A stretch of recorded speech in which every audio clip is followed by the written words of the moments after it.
Hey guys, here another video from us, from Team South. It's been a while since we made a video, once again, but Michael's been a lazy bitch and he doesn't upload videos. But he's getting back into that, right? Yeah. No, yeah. Yeah, okay. So, we got a large tournament coming up this Sunday. It's fairly large for a Dutch tournament, like 80 to 90 people something. And it's an iPad tournament, so first prize is an iPad, and second and third prize are like booster boxes. Top 3 also gets a custom mat for the Bakura Cup, which is the name of the tournament. So we're going there with like more than half of Team South. And I'm going to play this deck here. This is my X-Saber deck. It has been working out pretty good. I'll just show you the deck and you can make it for yourself. So, first off, I play 2 Effect Veilers. This card is just Beast. Stops anything, actually. It just stops Fish OTK, so you don't have the Visual Blaster, but you know what I mean. Stops Gizara's plays, stops Monarchs. especially like Monarchs, yeah. Gravekeepers, Armory Arm combos, Bryanak, Synchros, just stops every deck pretty much. So this card in 2 is just really good. That means I can at least draw it. Play 1 Hamster, because I don't have a third Amherst Blade. I would play 1 Hamster even if I had a third Amherst Blade anyway. But this card is just really good. It's 1800 defense, 800 body. It stays on the field pretty much all the time. And together with Pashul, it can make some great plays going for Bryanak or going for Interior Barkion or anything else. So this card definitely is a very good pick. I played Triple Falchol. I tested it out with 2. I played at Eindhoven with 2 on the 3rd of April, I think. Yeah, I didn't actually draw it. At first I was like, I don't want to draw it because I want to search it with Dark Soul and stuff, but in the end I really like this card. In the end. But in the end I really like this card, and it's barely a dead draw for me anyway. Triple Boggart Knight. I'm not too fond of this card at 3, but once again it's a 1900 beat stick. A lot of decks cannot get over it, and first turn Boggart Knight, which is a 1900 defense, beat stick, sorry. It's very hard to get rid of first turn, so that's definitely a plus. 2 Amherst Blade. I probably got a third one incoming, but it will not be before the tournament, so I have to play the tournament with 2 Amherst Blades unless I can borrow them from someone. But this card is definitely still really good. It is just such as the entire deck except for Falchol and Hamster and Effect Veiler, but that's about it. Searches out anything, so that is very good, and it can get Synchros off much easier. Del Pashul. I like this card. I don't like this card. I don't really have an opinion about this card. It stalls and gets you resources for the upcoming turns. But it's just a level 2 tuner, which I need for the Beast and Barkion, very good. So Triple Fulham, like my favorite card of this deck.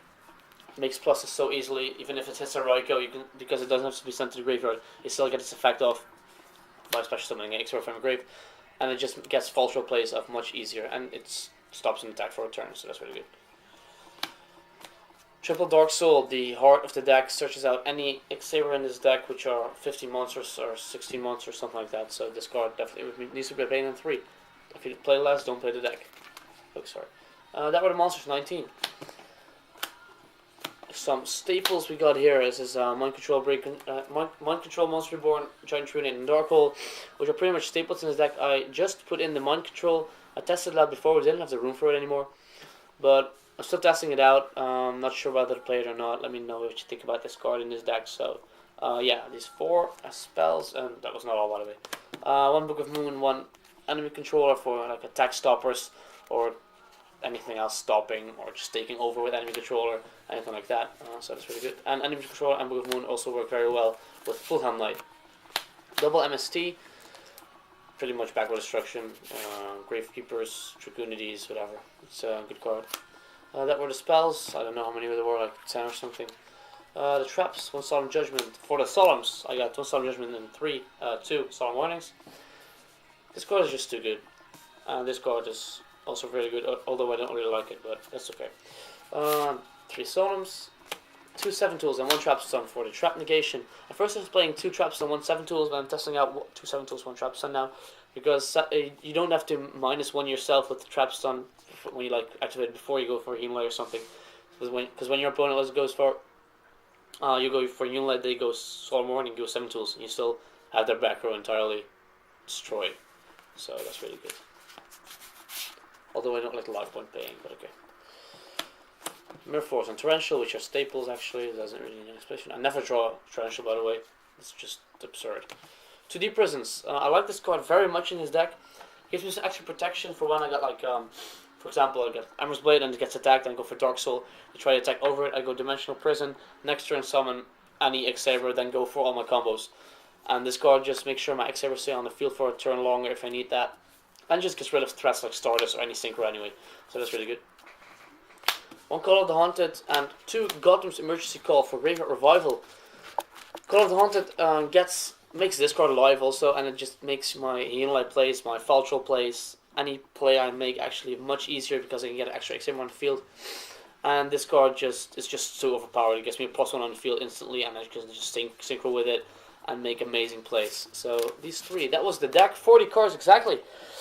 Now off to the extra deck. Last level 5s. You got 2 level 5s. It's a Catastrophe and a Naturia Beast. This card, it's not only a Naturia Beast, it is a beast.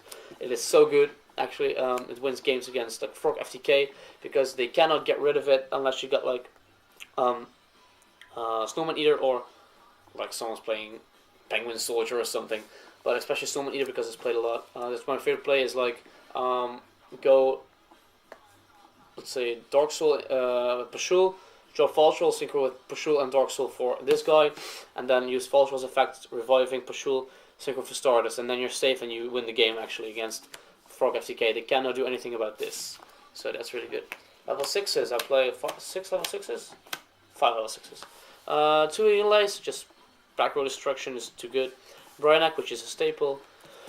Borkion, this card wins games against Gladiator Beast, any deck with low attackers. This card is just too good, it stops any trap, and usually you got like spells and traps to remove from your grave with Borkion's effect. And Gaia Knight was just a beat stick which gets over Monarchs, gets over Stardust, gets over anything, so that's really good also. Level 7s, we got 1 Herbalm and 1 Black Rose Dragon. This is a staple, and this is an X-Saber we can make with Boggart Knight and Full Knight, Boggart Knight and Full Knight. And it makes some nice plays when an opponent has 4 more cards in his hand. That doesn't happen that often, but it's still a 2200 beater, so that's really good. Level 8s, 4 of them. 3 of them I really cannot count today. Stardust staple, Crucifier staple is just pretty much when you got a warning and backfill something, a win against 6 Samurais, and Scrap Dragon just make sure you can destroy whatever you want. I barely make Scrap Dragon, by the way, but okay, that's okay. Mistworm and Gotham's Gotham's itself as level 9s. I think Mistworm is going to replace the Trishula as soon as I get my box and then I pull one. Let's say even if I pull one. But for now, Mistworm and Gotham's, which is just fine. And the last, the 15th card is a Chimeric Fortress Dragon. I don't like this card in the side deck. I always want to put it in my main extra deck, if I can call it like that, because when my opponent leaves a Cyber Dragon on the field and and another machine, I can just go with my monsters, go him -2 and give him +1. And this card is just gives me another side deck spot I can use for something else. So after my side deck, it looks a lot like Stefan Sluis's side deck, which he used for X-Sabers, which he won. I had the side deck for quite a long time, so I was really surprised it was practically the same. I made a couple of changes with his side deck, but that's okay. 1 DD Crow, I used to play 2 of them, but 1 DD Crow is probably enough. I got room too few, so 1 DD Crow. 2 Puppet Plant, I was making up my mind between this one and 2 Kinetic Soldiers, but since I played quite a lot of tuners, I think 2 Puppet Plant is still the way to go. I just take them over, synchro with Full On Light for level 8 with Shien. So these 2 are proxies, as you can see. This is let's call it Fossil Dino Pakikapala or whatever. I'm borrowing this from Jacko for the upcoming tournament. He's playing Fish OTK, I think, so I can borrow them for him. So that's really good. Triple Thunder King. This is where my second DD Crow went. I picked this up from Stefan Sluis's side deck. I noticed that this is a very good card against Gravekeepers, Dragoonides, even against Gladiator Beasts because they can barely get over it anyway. And any deck actually that searches like Gemini, Hero, Zombies is very good against. So this card definitely really good in 3s. Double Cyber Dragon, which helps with my Chimeric Fortress Dragon, and just it's a beat stick. To norm of Cross Out against the Plant Synchro matchups, against the Gravekeeper matchup. Against Stall, perhaps. I'm not really sure about this. But this card can make some amazing things. Do some amazing things. So. 1 Malevolent Catastrophe. This card is pretty good. I haven't really used it yet because I don't practically test with Psyduck, but when I use this card, it is very good because you can easily just go -4 your opponent, -3. Even -2 is good enough. Otherwise, it's just an MST, but it's okay. It's a good card, only play once. And the other two are goes in matches. This card is just so good. It stops Gladiator Beast. It stops Six Samurai. It stops Fish a little bit because they can get their Aquas, which are frogs, and their fish book on the field to tribute them. They can't even tribute for fish anyway. So against Monarchs, this is very good. So this card is definitely really good. I really suggest citing this one. So guys, this was the deck profile of my X-Saber deck. I really hope you like this build. We're gonna give you an update video soon about the Bakura Cup, which you got on Sunday in Hele. We're also gonna vlog there as usual. So please stay tuned for the update video and for the vlog. Peace out.